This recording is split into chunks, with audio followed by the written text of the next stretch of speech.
that song? Gasp! Can it be? Old Sally, Louisa, Valestra. Welcome, Paisan. It's been a dog's age. Hello, Joker. Didn't mean to drop by unannounced.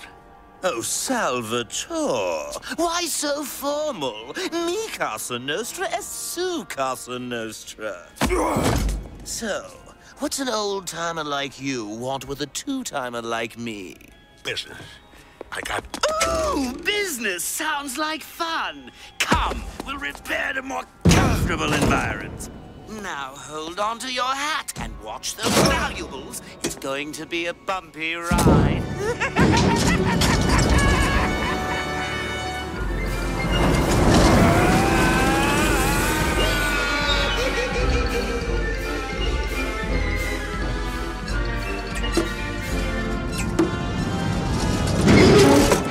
Honey, I'm home.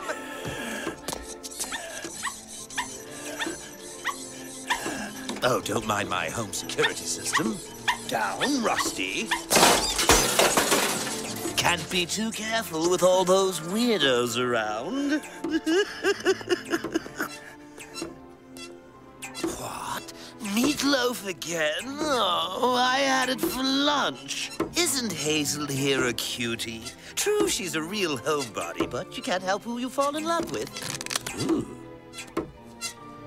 Come. Have a seat, Sal. Tell me what's on your so-called mind. It's Batman. He's gone nuts. First he whacked Chucky Saul, then Buzz, and now he's after me. You know, I've been reading lately how old Guano Man is wound tight enough to snap. Wouldn't it be great if I'd finally driven him off the deep end? This isn't a joke. Batman's knocking us off, and you're the only one who can take him down. Look, $5 million up front with whatever you want to finish him off. What do I look like? Pest control?